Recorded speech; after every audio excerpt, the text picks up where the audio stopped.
Good morning, selamat pagi Mbak. Selamat pagi, C. Yes, Gimana, bagaimana? C? Ya, sampean ek Hongkong ya Mbak? Iya, tapi aku kan di rumah 3 tahun, C. Terus balik ke Hongkong lagi? Iya. Oke, berarti ini masalahnya sampean masuk ke Hongkong. Sampean cerita dulu masalahnya gimana, biar saya bisa mencerna jawabannya. Kan cuma nanya itu loh, C, masalah yang katanya visa yang sekarang kan kertas putih lembaran itu, C. Iya, Katanya elektrik. itu kan Iya, kayak itu kan katanya kan cuma 1 tahun itu harus jutking ya, C. Apa betul, C?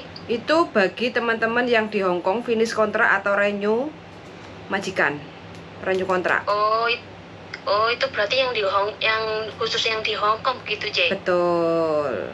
Oh, gitu ya. Berarti yang dari Indo gak usah ya, C? Nggak usah, terkecuali kalau visanya cukup 2 tahun. Oh, gitu. Visanya cukup 2 tahun apa enggak sampean kemarin waktu masuk Hongkong? Gak cukup, C. Soalnya kan pasporku kan gak ada 2 tahun, C. Habisnya kapan visanya? Paspore? 2024 bulan September. Itu di paspor? Iya. Terus visanya waktu sampean masuk Hongkong bulan? Tahun? Ya 2024 September apa Oktober gitu loh. Masuk Hongkong? Tanggal 16. Enggak, Iya. masuk Hongkong 2022. Masuk Hongkongnya? Masuk Hongkongnya 2023 kemarin ini. Oh, masih baru sampean, masih seger. Iya. Baru nyampe Hongkong. Iya. Oke. Berarti kalau seperti ini saya hanya membaca dari cerita sampean ya, karena saya kan nggak melihat visa sampean kayak gitu kan. Kalau saya baca dari pertanyaan sampean, mulai dari datang ke Hongkong, terus visa, terus habisnya paspor kayak gitu kan. Itu sampean nanti selepas renew paspor, sampean harus extend visa ke imigrasi untuk melengkapi visa sampai finish kontrak begono Mbak. Oh, gitu ya, C. Yes. Kalau sampean nggak mau extend visa ke imigrasi untuk melengkapi visa sampai finish 2 tahun, sampean boleh jutking selepas renew paspor. Oh, gitu.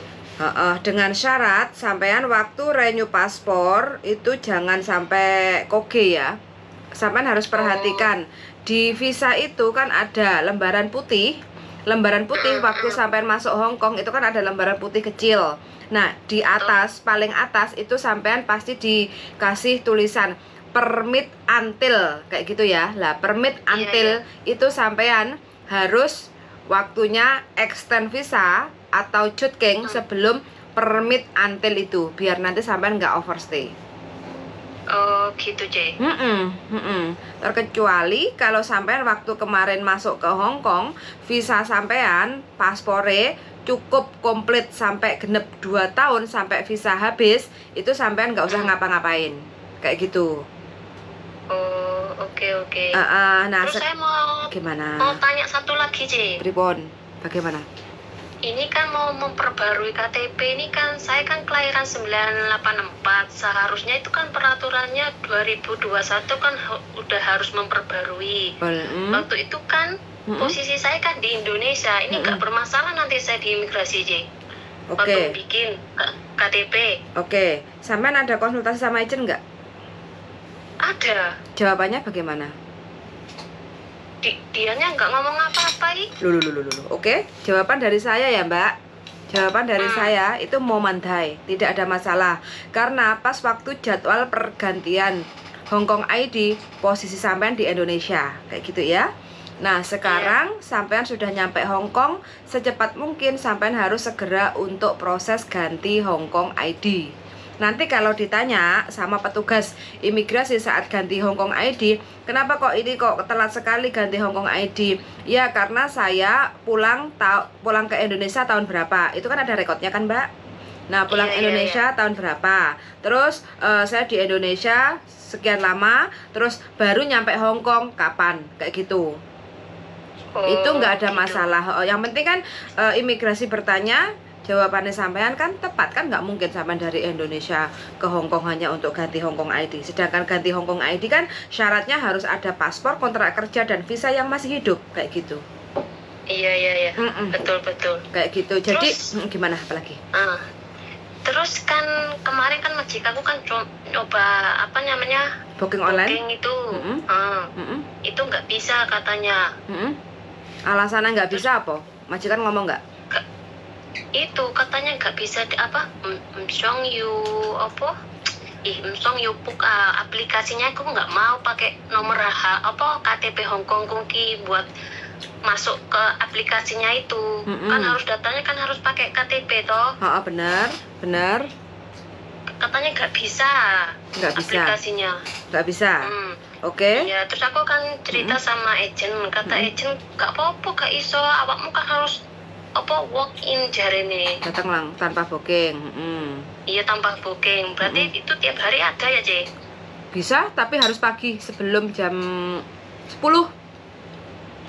Oh, sebelum jam 10 berarti. Yes, takutnya kalau sampean walk in selepas jam 10 jadwal antriannya habis kayak gitu. Soalnya kan terbatas Mbak, kuotanya kuotanya itu kan terbatas. Jadi antrian itu kan dibatasi 1 hari untuk walk in hanya untuk berapa orang kayak gitu kan. Mungkin 50 atau berapa kayak gitu. Sedangkan yang mau ganti Hong Kong ID kan juga nggak 1-2 orang kayak gitu Mbak. Oh iya. Sama tinggalnya di mana toh? Tersedia di sana aja. Kenapa Mbak? Formulir yang khusus buat ganti KTP itu loh. Formulir yang harus ngisi itu loh, Ce. Iya, sekarang formulirnya semua serba online, Mbak, pakai mesin. Oh, gitu. Kalau gimana? Nggak apa-apa, nanti kan ada petugas yang standby, yang pakai rompi kayak gitu kan. Sampean kalau memang nggak pertama ya, untuk ganti Hong Kong ID, sampean pertama datang. Sampean tinggalnya daerah mana tuh, Mbak? Aku di Pok Fulam gini ya. Pok Fulam berarti harus ke Wan Chai ya. Wan Chai dekat imigrasi lantai 2 nanti. Jadi nanti sampean datang bawa paspor, kontrak kerja, visa dan Hong Kong ID sampean. Kayak gitu ya. Terus sampean mengajukan ke tempat pendaftaran. Kayak gitu ya. Terus habis itu sampean nanti dikasih kayak urutan nomor. Ya kan? Terus sampean lihat di TV urutan nomor itu, sampean datang masuk ke jendela nomor berapa kayak gitu ya. Nah, sebelum sampean masuk datang ke jendela nomor berapa, sampean disarankan untuk ngisi formulir. Nah, ngisi formulirnya itu kan pakai mesin. Nah, kalau sampean memang benar-benar nggak bisa, karena kalau nggak bisa masukinya salah, itu kan pasti nggak bisa dimasukkan, confirm kayak gitu kan nggak bisa. Jadi di situ banyak petugas yang berdiri pakai rompi. Sampean bilang aja, usher, atau kalau perempuan ya madam kayak gitu ya. Usher atau madam kayak gitu. Hom hoi pong sawa ngom hosek yak liko poma kayak gitu. Nanti pasti dikasih tahu. Oh iya. Nanti sampean dibantu di sampingnya, karena kan ini dokumen pribadi. Kalau sampean nggak minta tolong, petugas imigrasi itu nggak bantu sampean kayak gitu loh. Kalau orang Hong Kong itu kan data pribadi kan nggak mau di belakangnya, kan nggak mau tanpa izin dari yang bersangkutan kayak gitu. Bilang aja muka asyar homoi pawongo sawak ngomong sek yap liko poma kayak gitu kan. Nanti dikasih tahu, ini masukin nama suami kamu, terus ini masukin alamat sesuai kontrak kerja kamu tinggalnya di mana kayak gitu kan. Nah, nanti kalau udah oke fix kayak gitu kan, tinggal dikonfirm. Terus sampai tinggal duduk lihat TV urutan nomor, terus habis itu sampai tinggal masuk ke dalam sesuai jendela yang sudah tertera di layar TV itu. Terus habis itu sampai nanti tinggal jempol kanan kiri. Kalau udah fix oke sesuai nama sampean, yang penting tidak ada data ganda kayak gitu kan. Terus nanti sampai langsung difoto kayak gitu. Selepas foto baru nanti sampai suruh keluar lagi ngambil KTP yang sementara itu. Begitu aja Mbak ceritanya. Sampai datanya sama toh? KTP lama sama KTP yang sekarang datanya? Semuanya sama, Ce. Oke, nggak ada masalah. Terkecuali kalau ada teman-teman yang mungkin 10 tahun yang lalu ke Hong Kong pakai nama beda, itu biasanya waktu ganti Hong Kong ID suruh nunggu 3-4 jam. Habis itu dikasih lembaran surat, baru nanti disuruh datang ke Kowloon B untuk sidang kayak gitu. Oh gitu Ha-ha, ya. kalau proses sampean lancar, nanti nggak ada masalah, berarti sekitar setengah jam udah beres, Mbak, kayak gitu. Oh amin. Ya, Makasih ya Cek. iya, yang penting pertanyaannya nanti ditanya sama petugas imigrasi, kenapa kok baru sekarang bikin Hongkong ID kayak gitu ya. Bilang aja seperti yang saya sampaikan tadi, karena saya pulang Indonesia tahun sekian dan baru balik ke Hongkong lagi untuk kerja, baru kemarin datang ke Hongkong kayak gitu. Semakin cepat semakin baik, Mbak ya, biar nanti nggak banyak pertanyaan, kenapa kamu baru sudah datang 1 bulan di Hongkong kok nggak ganti-ganti KTP. Takutnya nanti sampai gitu loh ya. Oh iya. Iya. Lebih baik lebih bagus ya Mbak ya, minta izin, karena ini kan juga izin tinggal sampean toh, Hongkong ID, jadi termasuk dokumen penting juga, jadi segera untuk diurus kayak gitu ya.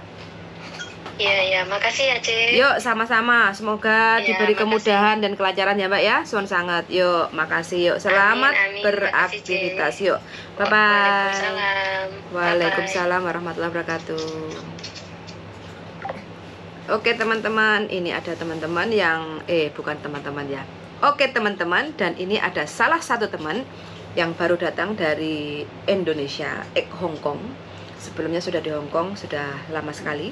Terus pulang di Indonesia 3 tahun. Terus sekarang bekerja lagi ke Hongkong, balik dengan KTP yang lama. Ada 2 pertanyaan. Jadi kontennya ini ada 2 ada 2 jawaban. Pertama, baru datang ke Hongkong dengan paspor yang tidak genap 2 tahun. Apakah harus cuting? Ya, harus. Selepas renew paspor, sebelum batas izin tinggal yang ditentukan sama imigrasi waktu masuk ke Hongkong. Itu kan pasti ada izin tinggal, itu dia harus cuting atau renew, bukan cuting, dia teman salah satu ini harus cuting selepas renew paspor, atau harus extend visa selepas renew paspor. Begitu aja ya, kok aku bingung ngalor ngidul ngitan ngulur jawabannya. Lesu ya, bener, karena lapar. Terus yang kedua, mbaknya ini jadwal untuk ganti Hongkong ID itu kan 1 tahun yang lalu, sedangkan posisi 1 tahun yang lalu mbaknya masih di Indonesia. Pertanyaannya, nanti ada masalah apa enggak? Enggak ada masalah. Jadi ada pertanyaan tinggal jawab, karena posisi di Indonesia jadi tidak bisa untuk ganti Hongkong ID tepat waktu sesuai jadwal yang sudah ditentukan. Begitu teman-teman ya. Jadi kalau teman-teman ke Hongkong tahun berapapun itu, kalau belum ganti Hongkong ID, nyampe ke Hongkong segera untuk proses ganti Hongkong ID, biar nanti nggak terlalu banyak persoalan atau permasalahan kayak gitu. Perwetan itu kata bujuku, karena bujuku senengannya wong ruwet-ruwet. Iya ta Daling. Jadi mu seneng wong ruwet-ruwet ta. Nah, nyomak nyamuk bujuku. Iya, ruwet. Gimana? Ya nggak apa-apa. Aman? Namanya orang bingung. Orang nanya ya dijawab. Yang bisa ngasih jawaban ya kita jawab. Jangan orang nanya dicelatu. Yo, Joto. Kita berarti orang sakit kalau nyelatu. Iya. Darah tinggi. Perlu periksa tensi darah. Kalau orang nanya dicelatu, berarti sing nyelatu sesat pikir. Jadi minta doanya, mudah-mudahan kita tetap under kontrol. Tidak sesat pikir. Tapi kalau dikasih tahu tapi ngeyel. Enggak apa-apa. Terus yang dengerin pengayalannya dia. Pengayalannya dengerin ya. Karena sebenarnya dia bukan nanya. Terus argumen. Dia memastikan. Apakah dia yang benar? Apakah dia sudah benar? Makanya memperbandingkan. Nanya. Enggak apa-apa. Enggak apa-apa ya. Soalnya aku kan ya tukang ngayal. Tukang ngayal, tukang banggil. Nah, memperbandingkan argumen. Enggak apa-apa. Itu hak dia. Tapi ketika pada ujungnya, ya wes, kalau logikanya kita bisa terangkan menurut logikanya dia masuk, pasti dia akan ngikut. Ya, oh iya C, oh iya makasih, oh iya. Oh begitu ya. Nah itu. Tapi ketika logikanya nggak masuk, dia akan bertahan dengan argumennya dia. Pengajarannya. Yo nggak apa-apa. Kan dia bertanya. Yang punya masalah kan dia, bukan kita. Kenapa kita harus pusing ketika dieyel orang? Kandani kok ngeyel, loh yuk ngapain kan? Versi pengalamanku, versi pengalamannya dia, versi pengalamanmu kan pasti beda-beda. Dan tapi dari perbedaan itu ditarik konklusinya ada yang sama enggak? Jadi kita hidup itu nyari terus pasti beda. Tapi kalau dicari bedanya ya ribut. Mesin. Tapi kalau dicari samanya, ya yo apa carane dadine kan kayak gitu. Enggak apa-apa. Boleh. Enggak masalah. Enggak dilarang ya. Wajar. Berarti cik iso mikir. Tapi nek menurut kita kengeyelannya dia salah ya disenyumin aja. Biarkan dia dalam kesalahan. Kita udah memberikan. Ngono loh, Mbok De. Bagi yang ngeyel. Intinya enggak apa-apa ya. Bebas. Gak usah dipermasalahkan ke sebuah kengeyelan. Namanya orang bisa sama-sama bisa mikir. Nah, nek ade ngeyel. Cara sing wong wis dinyatakan edan, nah baru ade iki padha. Nah, jelas dinyatakan edan. Kok cek ngeyel? Kok ade ngeyel? No. Closingnya Daling? Closingnya jangan lupa sarapan supaya selalu sehat hati dan pikiran. Stay tune in my YouTube channel Sandro Jabri dan Yulili. Suara sangat ya teman-teman semuanya. Mudah-mudahan teman-teman semuanya selalu diberi kewarasan, sehat walafiat, diparingi rezeki sing lancar. Terus kalau ada pertanyaan, monggo komen-komen di channel YouTube saya. Kita berdiskusi, mana tahu bisa membantu